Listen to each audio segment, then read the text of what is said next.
Howdy, howdy, everyone. We're here with a moderately special episode of Between Two Wolves. We've got Nat with us, and we're doing a four-man content with two other team members. Nat, how are you today? I'm doing pretty good. How's everybody else doing? I'm pretty good. I see nods. Very, very nice. I guess they are muted. What are we doing today? So today we're going to be doing SKT Normal. This is one of my favorite pieces of content in R3. I mean, there's not really much to choose from, but I think this one's pretty dang good. I think that we started off R3 real strong, and it was a great way just to jump straight into the Architect's Ring and everything that we're doing here. Agreed. Fantastic. We'll lead on, and we'll get started on the questions. I'll just support y'all and keep you alive. All right, let's go. So, Nat, why don't you first tell us, how did you find Monumenta? So, Monumenta, actually, I found, after a bit of a stint, if we're going to be honest here, on Hypixel Skyblock. I had been laid up in the hospital for a while, and Minecraft was just something I was getting back into and really starting to enjoy. And when you're laid up in the hospital, you can't really do much, right? And Minecraft's a great game when you're not able to do much. Skyblock, even better. But as I got out and as I started to want to play games more, I really wanted to get into Minecraft more actively. And so I started looking for some maps to play, adventure maps. And searching for that just stumbled me on Monumenta, and so now here I am. Very good. Was there anything in particular that was the final thing that clued you into this existence, the existence of this game? Just a Google search, to be perfectly honest with you. That's wild, man. Do you want to tell us, because I'm sure it's going to come up, about the reason you were in the hospital? Yeah, sure. About, how many years ago has it been now? I think it was at the end of 2021. Yeah, Halloween 2021. Some of the other folks here in the community, I'm sure, know about that time. Technoblade came out with his cancer diagnosis, and I had also been feeling some symptoms. And because of him, because of how honest he was, and the announcement he made, I decided to go and get myself checked. And turns out I also had cancer. And so that was keeping me in the hospital for the end of 2021 and the start of 2022. Wow. So you want to unpack that about techno a little bit? What is that? I know you have specific feelings about that. It's a bit of a fresh wound, I'm sure, for a lot of people. But essentially, if you don't mind, all I'll say at the moment is he wasn't able to win his fight. But because of him, I've won mine.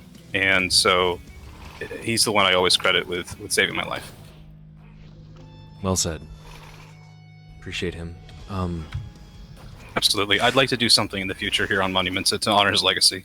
Yeah, but, for sure. Just haven't gotten around to it yet. Been kind of busy, R3 and all. It's a good thing to occupy your time. When did you begin as a dev? And how long was the gap between you joining and becoming a dev? Yeah, so I joined to become a dev. I think it was, I want to say September. Has it been that long? I think it was September of 2022. And I actually started playing on Monumenta just a few months earlier. I want to say July. I think start of July is when I started. So everybody joked about how I was one of the fastest people to join the dev game. Yeah. Only about 2 months playing on the server, and there he is. But I joined on to be a quest dev to help write things, and especially, as we said, with R3 coming out, to help with that big push to get all this quests ready at start. Excellent. And how'd you come up with your username? It's actually my initials. I'm not going to say what they all stand for, but NAT are my initials. And the 10,000 was, back in the day, Xbox gamer tags, right? They always had to have numbers. Yeah. Nobody had, right, what they wanted. So I just went with initials and then 10,000. That was just the number that came to mind, and it's stuck. It came when we over here to Minecraft. I'm sure there's many of us who had the gamer tag that carried over to a bunch of other accounts. What is the thing that you've helped with? I know you've been here not as long as the rest of us, but what have you produced for Monumenta that you dislike the most? Oof. If anything. Sure. Dislike the most, man. That's such a horrible question to ask a dev. Let's see. I think that the worst thing that I've written, because obviously quest stuff is what I focused on. The worst thing that I've written here is the dialogue between Bermuda and her sentient AI, because Bermuda is not a nice person, but I had to go out of my way and I had to make her relatable and I had to make her nice because you can't be mad at Iota, right? So I'd say that's the worst thing that I've done is making Bermuda a nice person. That's a good answer. Was there a particular line that you cringed to have to write or something? Oh, just the sappy thing at the very end of the quest, Science to Steel Bell 3, where Iota's like, "Oh, I'm so glad to be back, Bermuda," and Bermuda just responds with the classic, "Oh, me too. I'm also I'm so glad you're here." And I'm just like the whole time, I was like, "This is not Bermuda. Bermuda is the one who threw me into a pile of what was it in Science to Steel Bell 2, like the giant pit of unknown liquid. Oh, you'll be fine. Just go for it." Like, no, this is not Bermuda.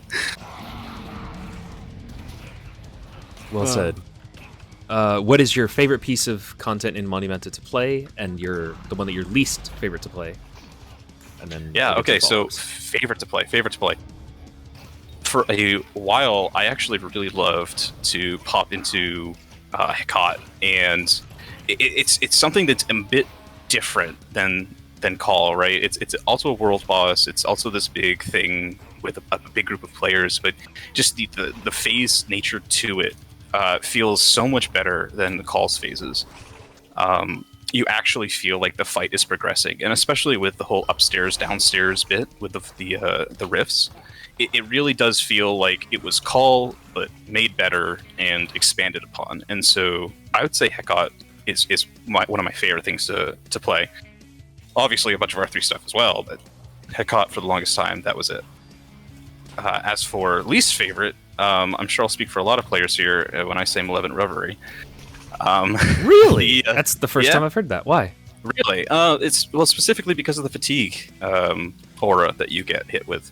You can't really play that dungeon at your own pace. You're forced to play it the way that the mobs tell you to, right? Okay. Like, so the hunger, the weakness, that's all fine. But you get to the castle, you get the fatigue, and especially in R1, especially with limited classes, you get into a hallway, you're not able to really do whatever you need to do, and then you just get overwhelmed with mobs. So I would say that's my least favorite bit of content, just because of that. All right. And the follow-up, what would you change about each of them to make them better? Yeah. So Hecate, really the biggest thing that I would say needs to be changed is just the final phase indication. Sometimes, obviously, you're doing the bunker strat, you're putting up walls, you're doing your best to avoid what you know is coming, but for a first-timer playing that fight, I had no idea what was coming. I saw people running around and putting up walls, and all I knew is that they were doing it, so I'll hide with them, and then all of a sudden I get hit by 2 or 3 spells back-to-back, and I'm dead. So some sort of additional indication with the widespread AoE of Hecate, I think, would be a welcome to a lot of people. As for Reverie, unfortunately, you can't. There's not really another curse that you can give those NPCs. So potentially opening up the castle a little bit more, making it a bit more ruined instead of as held together as it is, would allow for more mobility to allow you to play around the mining fatigue.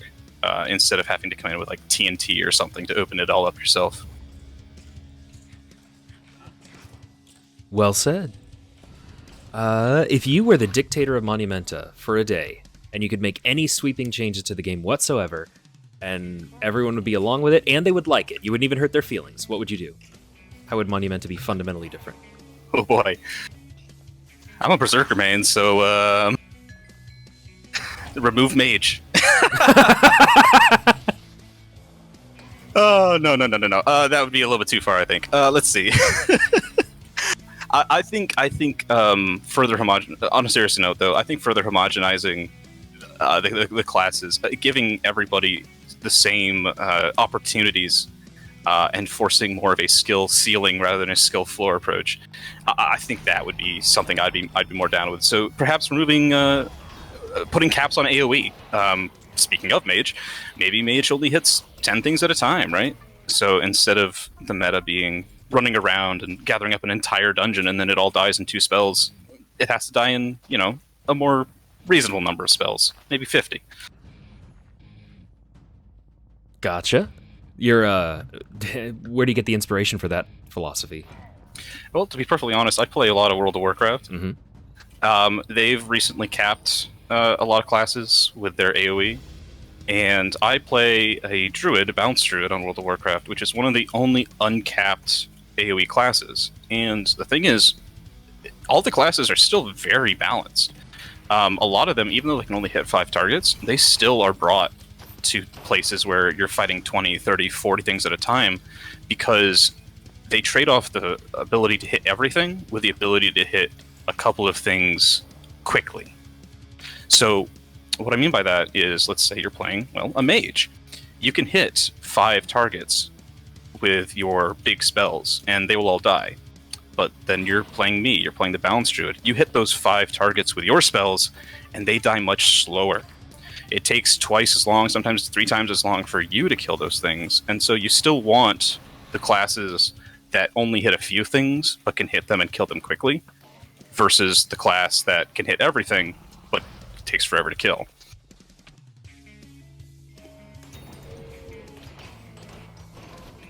Well said. That was kind of a leading question, and I was hoping you would talk about WoW, so that's perfect. Yeah. Oh, this is always the awkward one. Who's your favorite other team member?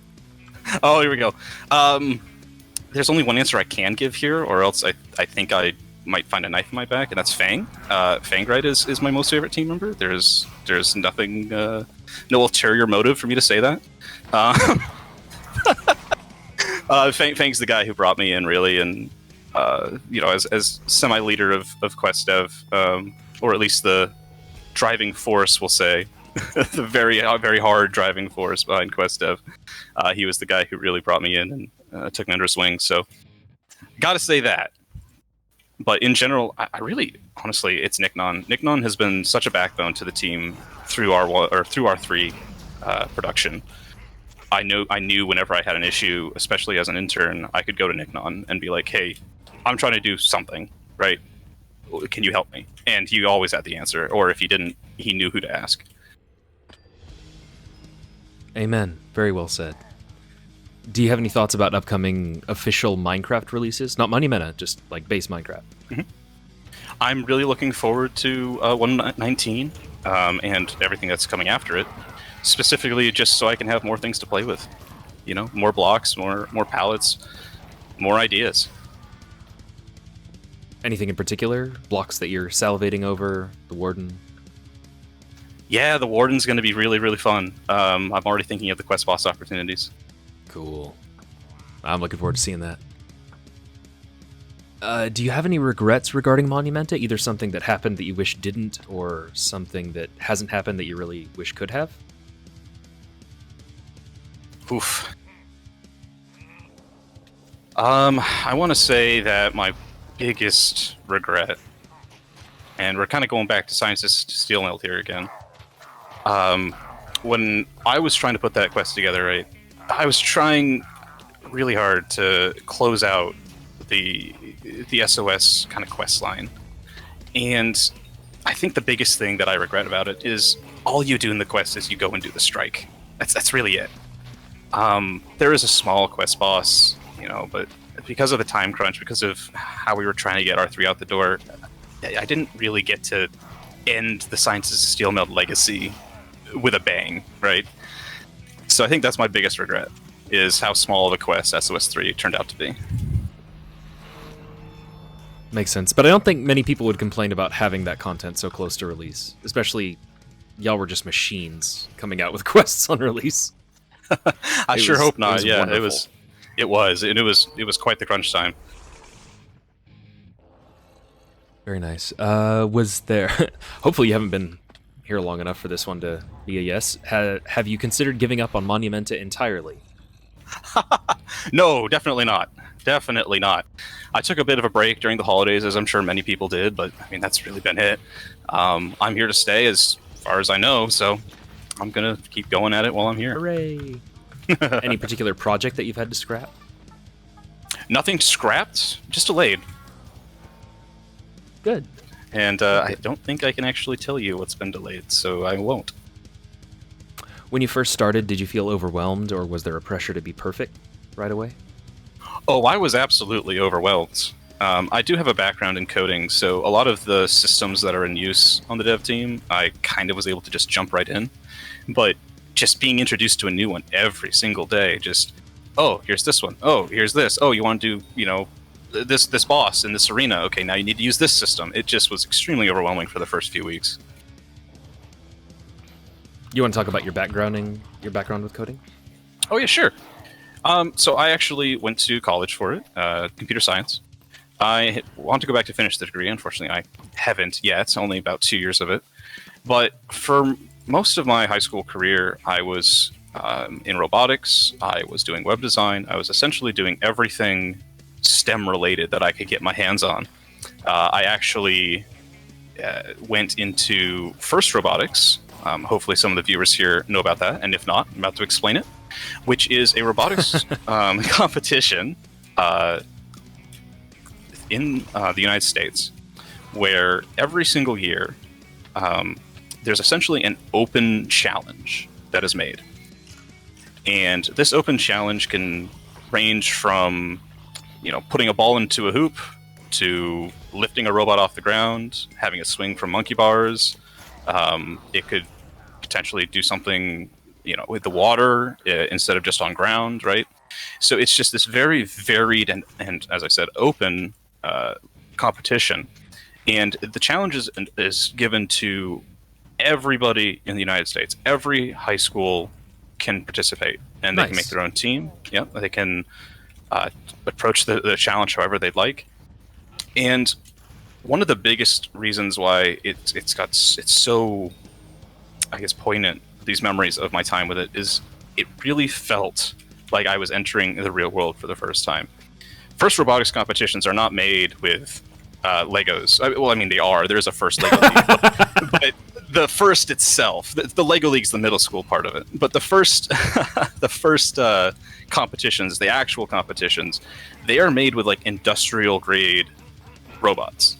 Like you can take some of the robots that kids have made, and you could stick them onto a factory floor, and they would survive because they have to. Because that is the environment that they are being built for.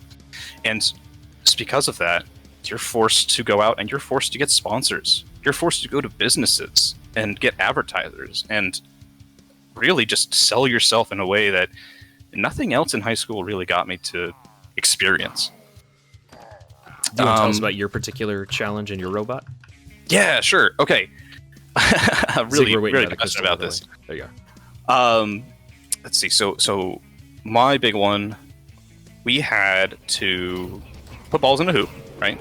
Pretty easy. But it was a competition round, competition year, which means that every team was fighting each other. So some years they're like, you're split into two teams. Some years it's a free for all, etc. Sometimes it's just you, right, doing whatever you need to do. My year was a free for all year. So there was two trains of thought. There was focus on the objective, put balls in hoops, or there was sabotage everybody else so that they couldn't put balls in their hoops. Yeah. And that's completely legal? It's completely legal. It was, in fact, that. encouraged. It was what you were supposed to do, is win by any means necessary. This is training you for the real world. Yeah, it really is. And so I can't remember exactly what our team did. I know our main goal was the objective. We were putting balls in hoops. But I can't remember how much we went in on the sabotage everybody else angle. I don't think very much. I think we mostly focused on like armor for our robot, so other people couldn't sabotage us. Zig is whispering me and asking if this was BattleBots. No, it was not BattleBots. The objective was not to kill each other. It was just a means to your goal of putting balls in hoops. But yeah, I think we did an armor build that year, and essentially made a tank base, and then out of the middle of it, we had a very tall tower that would be shooting the balls into the hoops. So in order for somebody to actually mess with our tower, they'd have to reach in and over our tank base, which was a lot harder because obviously you start doing something like that, you're going to have overloaded arms and your robot's going to start tipping over, and it just wasn't feasible for a team to reach that far in order to disrupt us. Very clever. Did you win? No, we didn't even make it to like the championships for our state, but we had fun and we learned a lot while doing it, and that's really all that matters. That's the whole point of first robotics. Very good. I love to hear. Sorry, I was reading. What is your favorite CT? Have you played any CTMs besides this? Yes. The problem is I can't tell you their names because it has been almost 10 years. Well, if that's the case, then it was almost certainly like Vex. Oh my gosh, that was 2013. Yeah. There were other ones by then. Yeah. Wild. Okay. Yeah. I cannot tell you the names of it, but all I know is adventure maps, and specifically CTM adventure maps in Minecraft, are kind of everything that I think about when I think about Minecraft these days. Sure, there's building, sure, there's mods, and all sorts of other things, but when you actually get down to it and you actually think about Minecraft itself, for me, it's the CTM and the adventure maps that I kind of grew up with. That define the game. Totally get that. Have you kept up with any CTMs other than this in like the last 5 years? Unfortunately not. Just a lot of things have been going on, but I'm here for Monumenta, and that's, I think, all I needed to be. I completely understand that. Do you have a favorite bit of drama that's happened with Monumenta or the community that you look back and you're fond of?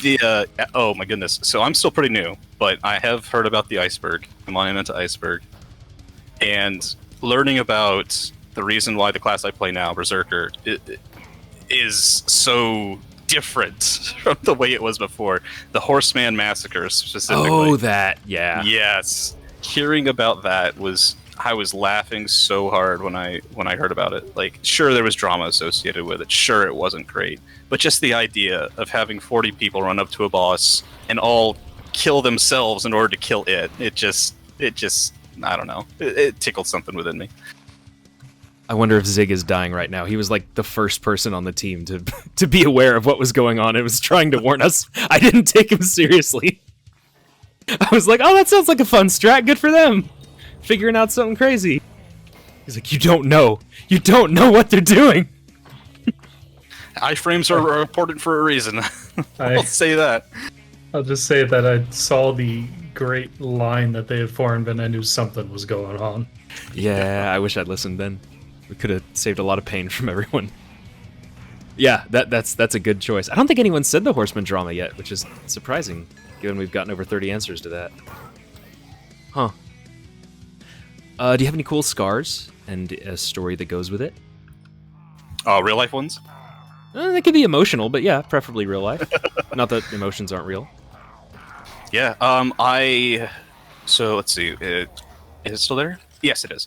The right side of my mouth, my right cheek to be specific, is twice the size of the left. And that is because when I was learning to ride a bike, my father took me to a state park where the entrance was on an incline. So it was just a nice slope downwards. And this seems great for a kid learning to ride a bike. They don't have to pedal, they just have to steer. Well, he let go of me, and I didn't steer. So I went down, picking up speed, not hitting the brakes, not steering, just completely petrified as I careened into one of those bar gates, right, that they do for cars that raise and lower. And I got completely clotheslined. Woo! Yeah, I was unconscious. I think I was like 6 at the time. Oh, dang. I was full that's unconscious. Not funny. I woke up in the ambulance, right, unable to feel anything. And they had to stitch me all together, and yeah, so now I've got this big ol' hunk of scar tissue on the right-hand side of my mouth, which is where I bit myself and lacerated my cheek. Is it only on the inside? Because, I mean, yes. Do you want to tell them about our meeting? Oh, yeah. So I do have some other scars on the outside, specifically from cancer, from treatment, on my arm. And showed you those, I'm pretty sure, right? That's what you're speaking of. Oh, yeah, I was just going to get at, I did not notice that your cheek was... Oh, that... I didn't notice that. We met IRL, by the way. Yeah, context for by the way, viewers. everyone. So, and I genuinely did not realize that your cheeks were different sizes. It has healed to the point where externally nothing looks wrong, but as I like poke my tongue over, there is a very defined ridge across the right-hand side of my mouth, which is where I bit and where the scar tissue still is. Gotcha. Also, I think I've lost you all. I got a bit carried away. Yeah, same. I'm by the crystal, I guess the third. Yeah, the one that's not on the tower. All right, cool. Kind of by The statue? forge? Yeah, definitely. Cool. Very I'm coppery. right next to you, actually. Just Let's on the other side of the wall. I'll await the others. You might have already touched on this, but what was your favorite subject in school? Definitely STEM, and whatever form that kind of took. Mathematics, engineering, science. Really all of it. Computers was the big one. I was lucky enough to go to a school that had a full shop to it. Nice. So that's woodworking, that's metalworking. Yeah, they had a CNC router so that we could actually practice with SolidWorks programs and other computer-aided design, CAD programs. And so I made a bunch of stuff there. It was absolutely my favorite place to be. Awesome. Anything in particular that you made that you look back and go, that's cool? Most of what I made was an excuse because my school participated in another technology competition that I cannot tell you the name of. It has completely slipped my mind because I was never really there for the competition. I was there because it was an excuse to go out with, 30 other students who are all enjoying the same things I am and go to a hotel for a couple of nights and play Halo on a LAN party, right? Yeah! That was the excuse. But it was some sort of big tech competition, and for that, I think the only thing I made that actually worked was a rat trap car. That was like the one thing that I actually put enough time into to have it not get disqualified right off the bat. And it was just a pretty normal situation. It worked because I didn't try very hard and I kept it very simple. Excellent. Can you point to anything in Monumenta that has been affected by your schooling and the subjects you enjoyed? Other than, as I mentioned earlier, the programming and all the tools that I've been able to just hop right in and get using as a dev, not really. I'm not really a builder. Writing wasn't part of my schooling. It's just a hobby I really enjoyed, and here I am, doing it for Monumenta. Very good. Did you enjoy your literature or English classes in school? They were my worst classes. But did you enjoy them? Sure. I'm pushing it. No, not at all. And the reason for that is because in school, you're told what to do. You're told what to write. And Sure. I loved writing as a hobby. I liked to write what I wanted to write. And so when I was being told what to write, nothing worked, right? So I just said write a lot. Nothing worked. You understand me, yes? I do. Alliteration. It's so much fun. But yeah, that's why I didn't enjoy them then, but I definitely enjoy it as a hobby now, and I enjoy writing for Monumenta. Very good. What's the most difficult problem that you've encountered here in Monumenta that you've fixed? Or even worked and helped fix? I want to say... I'm trying to think exactly what this is so I get it right. Yeah, so the biggest thing is... At the time we were creating all the quests for R3, we were trying to figure out NPC visibility. And about halfway through development, I can't remember exactly who it was, but one of the great people on the team managed to completely change... Yeah, I know, right? Managed to completely change how we actually handled that function.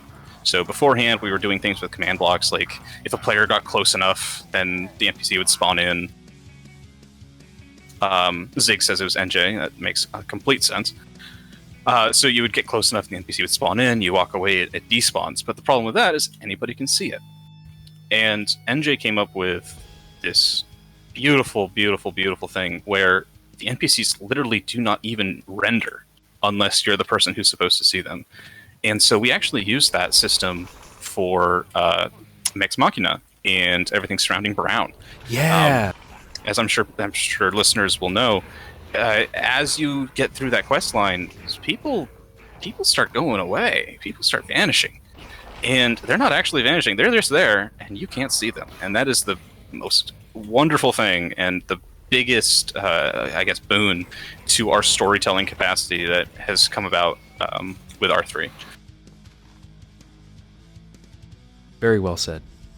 Do you have an embarrassing skill issue moment you want to share? Or maybe your most extreme skill issue moment in Monument? I play a berserker. I don't jump good. I've fallen into the void more times than I care to admit. Specifically in gray, light gray. I was about to ask. In the water pit? Oh, light gray. No, light gray, the cathedral. Gotcha. Running around, trying to kill things, and then all of a sudden there's no ground there anymore, and you're gone. So, since all of our dev work is voluntary and no one's paying you, what keeps you coming back? Why do you keep doing such cool stuff? Biggest reason for me is really just Monumenta is beautiful, and it's such a passion project where you can see the passion in literally everything. The builds, the dialogue, the mechanisms, the classes, the gameplay. Like, it's so amazing to me how few people there really are working on this, and just how much of their passion shines through. And I was completely enraptured by that when I first found the server. And the reason I just keep coming back and keep wanting to make cool things is because I saw people making cool things, and I wanted to help them. It's just that simple. I saw something that was beautiful, and I wanted to make sure that it continued to be beautiful. That is very poetic. Well said. Thanks. Last of the patron questions, and remember, a patron is paying to ask this. What do you wish the player base would just quit doing? It could be just annoying to you or legitimately demotivating. Oh, dear. Oh, man, it's been a minute since I've done this. Yeah. Give me just a second. I just lost myself because I went through the teleporter. Oh, that's smart. Did we unlock that? That would be a pain. Just did, yeah. Okay, good. I just did. Something that I wish people would stop doing. So I'll be very upfront. I'm a loot runner. I do Inner Sanctum. Get out. Did. Yep. I'm that kind of person. I grind, and some people think it's horrible and it breaks the game. I don't think so, but then again, I don't overworld loot run, and that really grinds my gears. When something's being done, when something's being ground or grinded, I should say, over and over and over again, and it's not hurting anybody, it's not affecting any other player, who cares? That's a dev problem. It's on the devs to make sure that what they're doing is not breaking the game. But when that player goes and they start, breaking content for other players just to gain something for themselves, that's absolutely the thing that I wish our players would stop doing. Unfortunately, that's also a dev problem. We got to figure out ways to incentivize people not to do that. Well said. How do you want to go about this? Who wants to take the paradoxes? Ooh, boss time. Yeah. You want to direct this since we're all listening to you? Sure. I think we'll be good. Everybody here has done the boss, I'm pretty sure. Yep. We've all actually finished Savage, even. Yeah, so I'll go ahead and just call out paradoxes. If I see somebody near the mid, I'll just call for somebody to go take it off of them. Sounds good. Do you want to take questions as we do the boss, or wait? Let's try one. Let's try one. Okay. Let's see how badly my concentration can be broken. Sure. Tell us why Monumenta is special to you. All right. Well, special to me primarily because it is, as I said, the big thing that I discovered coming out of the hospital, and as I was getting back into playing games again actively. I'm going south. So it's very special to me being that kind of first look back into a world that I had been denied from for so many months, right? Just the world of gaming. That's the big reason. If I had discovered something like Monumenta, like some people talk about Windcraft, right? If I discovered Windcraft first, I'm not sure if I would be here, but I know I'd be giving my all wherever I am. Awesome. What do you like doing outside the game? What are your other hobbies besides video games? Or including video games? Yeah. So growing up, I was a Boy Scout, made it all the way to Eagle, and that has really instilled a love of the outdoors into me. So I love to go out and just kind of be alone in the woods. You know, that kind of idea, paradox on me. Do you want to take it off? Please. Ready? So going out and camping, just being in the outdoors, maybe fishing. Go west. Go west. Go west.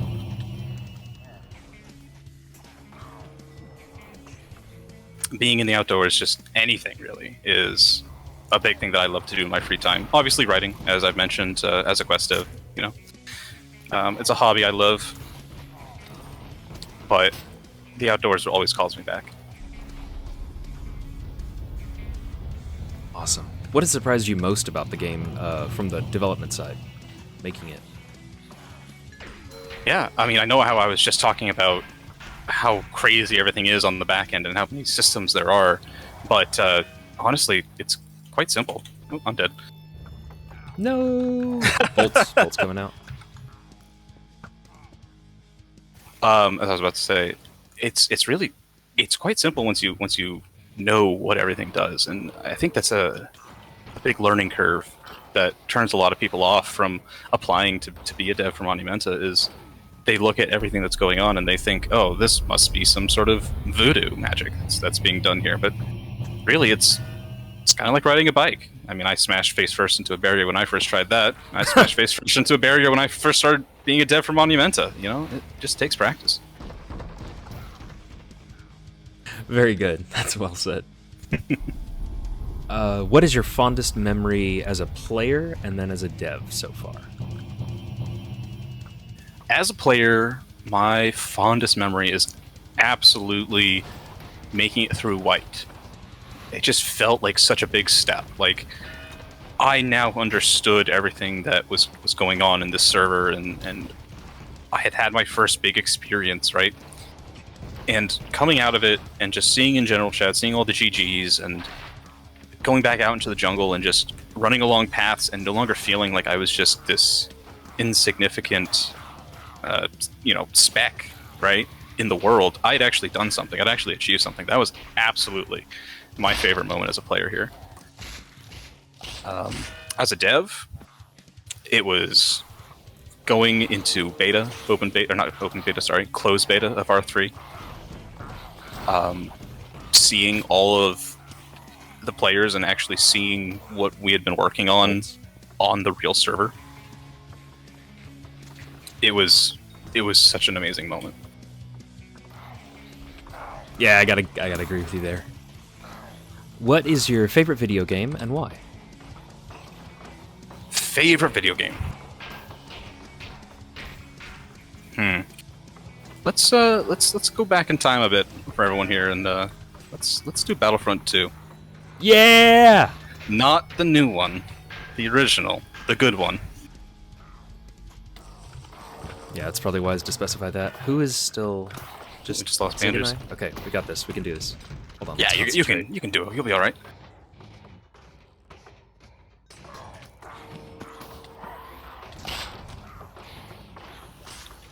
Battlefront 2, Halo, CE, just having LAN parties of those, it's huge parts of my Woo! childhood. That was close. Yeah, good job, guys.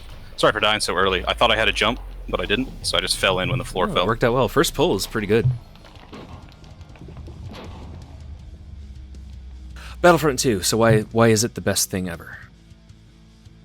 Well, it for its time especially, it just was so smooth. It was so clean.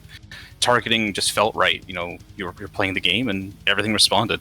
But I wouldn't be a real Battlefront 2 fan without talking about Sith versus Jedi, or heroes versus villains. That's what it was called, right? I never played that version, that game mode. Yeah, I'm trying to remember exactly what it was called. But essentially, in Battlefront 2, you had hero classes, just as in the new one. But they actually did something in the old one. They weren't lame or overpowered. They were pretty balanced. Like, you could go around with Boba Fett and actually fight a Jedi, right? But that game mode, and then also the campaign mode, It was like a Conquer style campaign where all it was just you going up against a bunch of bots, right? It wasn't anything special, but it felt special because you're going around and you're actually conquering the Star Wars galaxy. So those two LAN parties of, especially Heroes vs. Villains or whatever it was called, with the friends, and then the campaign are my largest and fondest memories of Battlefront 2. Awesome. What are some of your what are some of your other favorite just like movie, music, color, band, television show, any of those? Yeah. What are some other things you want to talk about like that? I actually change my music taste quite often. I like to rotate, and at the moment I have a playlist actually on my phone, which is literally everything that I've ever downloaded. It's got cheesy video game songs, it's got electronic music, it's got rock and roll, it's got synthwave, it's got it all except for country and hip hop. I just don't like those two genres. I can't really explain why. I just don't. As for other media, I grew up on Mythbusters as a science guy. It's probably the only TV show that I've actually wanted to watch. Nice. Who's your favorite of the five? Yeah. Well, to continue on with the dour circumstances, it was Grant. It was always Grant. Oh. Yeah.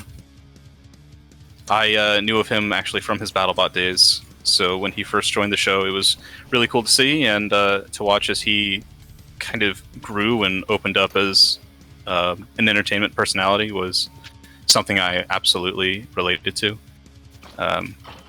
In case anybody here doesn't know, Grant Nimahara unfortunately passed away a few years back. Also at the very young age, as some others we've spoken about. Anyway, and he was all about robotics. He was the local nerd of the team, right? Which is saying something on Mythbusters. Which is very much saying something, yes.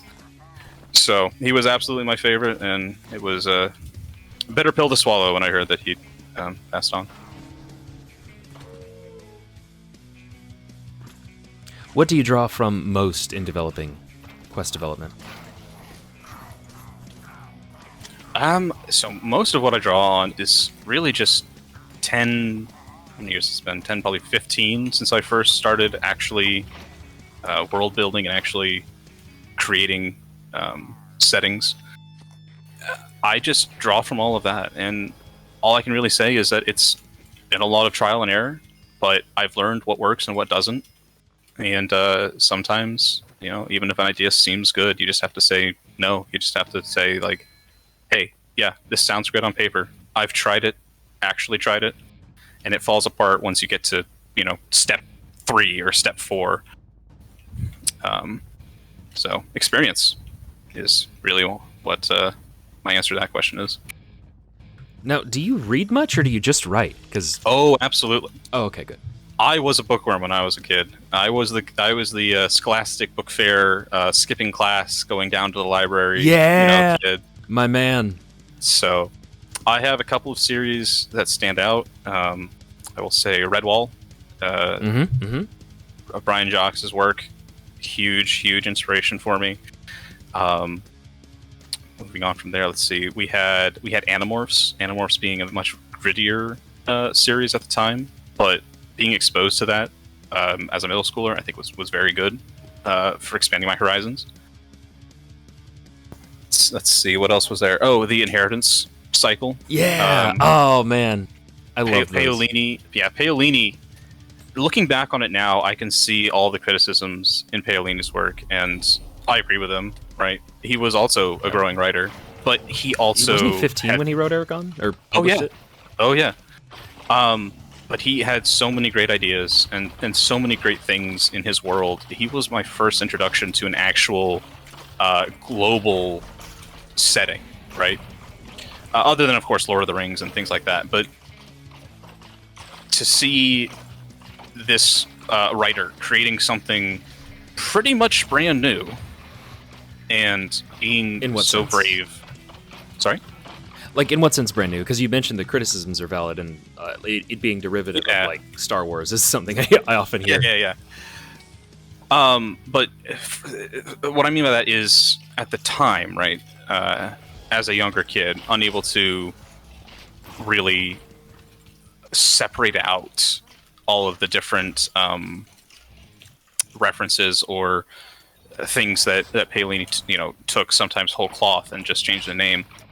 I was looking at this like with the ancient language, with this magic system that he was creating, this overarching kind of world plot, right, and this intrigue.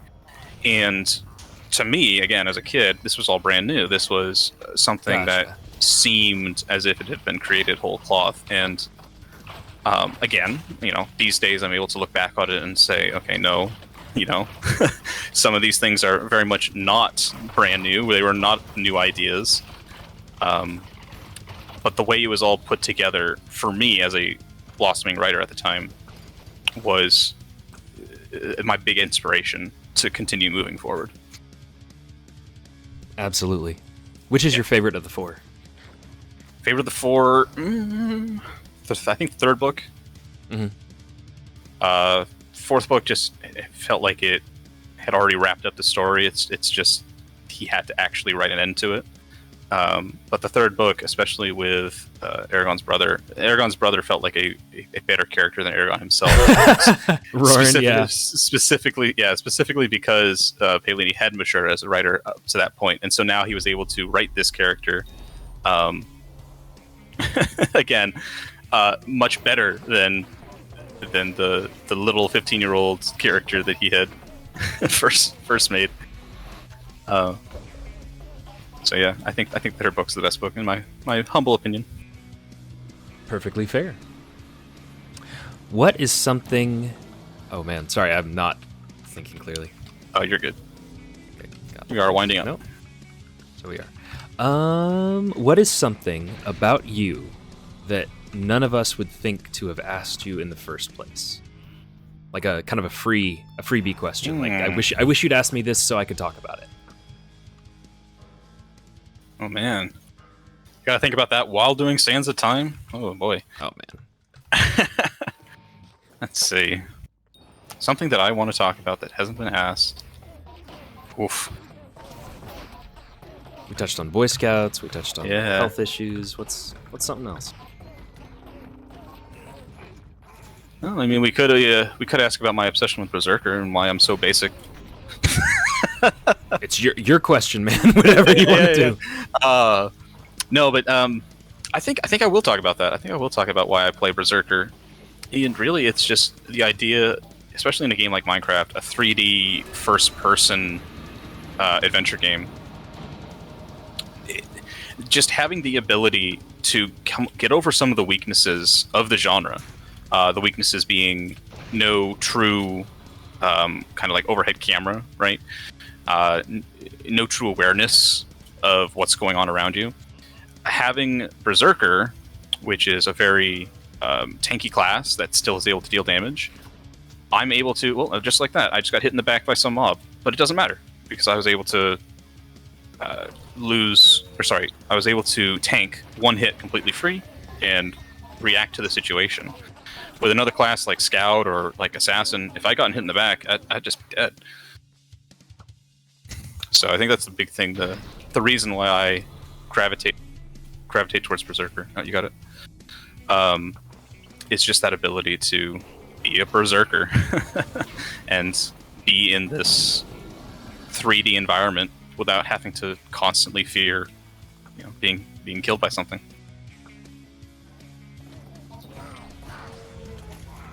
Very nice. Any closing statements? Anything you want to tell us? That why you got the ear of the audience? Why you got these people watching and listening? Let me think while I run around in circles and try not to die. Yeah, this is like the most giga-brain part of... Besides Savage, of course, but... Yeah. Oh, goodness. This is the true Savage. Conduct a coherent interview while playing. I hope this doesn't kill us. Yeah, I am. Very nice, very nice. Whoever saved that, you're a true champion. Yeah, so I think the biggest thing, I touched on it a little bit earlier, but everyone who's listening right now, if any of my story kind of resonates with you, just the idea that you're here, you're playing Monumenta, I mean, you're watching this interview because you love this game and you love what's been built here, don't hesitate to put in a dev application, right? Like, I had only been playing for 2 months, and I was brought onto the team.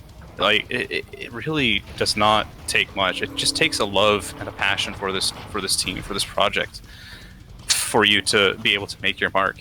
And even if you're not accepted, who cares? You can still make your mark in other ways. Like, there's so many community ways to interact with a dev team, to interact with everyone.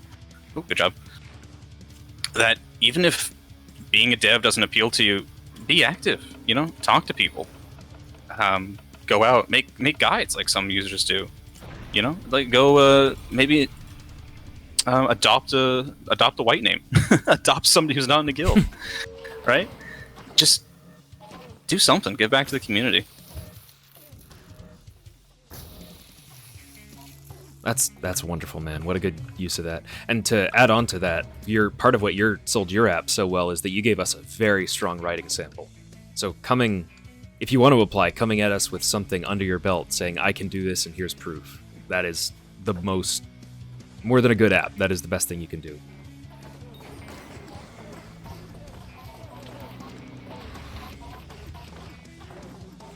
What was the name of your story? It was the one that I submitted? Yeah, it was like a medieval holy warrior paladin guy. Yeah. It was... Oh, geez, you got me. You got me thinking I got killed by the clock. Oh, I'm sorry. You're fine. Somehow I'm still in the arena.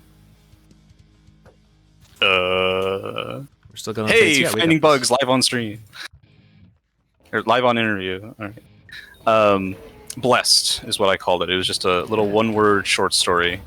About... You want to share that? That'd be fun. Yeah. People who see the concept was of a paladin, like a holy, member of the church, right, in medieval times, in the middle of a zombie apocalypse. But the perspective wasn't on really the zombies or anything like that. It was more on the paladin himself and his thoughts, his ideals, and as he went to his last stand, buying time for his sister to make it to safety, how this seemingly medieval and normal setting with zombies suddenly became something more, where this holy man actually did meet his god and did become this holy avenger, and thus the name of the short story, Blessed, because at the end of it, he was blessed. He was a blessed man, fighting off the hordes of undead. Nice. Well, dying to the hordes of undead. Let's be honest here, but well, even more than the pitch, I was saying, like, do you want to shoot me the link and we can share that with the people who see that's the what you meant. Yeah, absolutely. Yeah, that too. Oh, shit. Sorry, I thought we were still in interview mode, so I was like, yeah, let's talk about it. Let's go over it. Like, a lot of people, when they mention something, they'll put it in the top comment on the YouTube video. Yeah, sounds good. I will go ahead and shoot you that. Panders and Zig, you've been such good sports about all this. Thanks for having great support. Thanks for carrying me as I died on every single boss. I'm not usually like this. I swear, everybody, I'm a good player. I've done Savage. Yeah.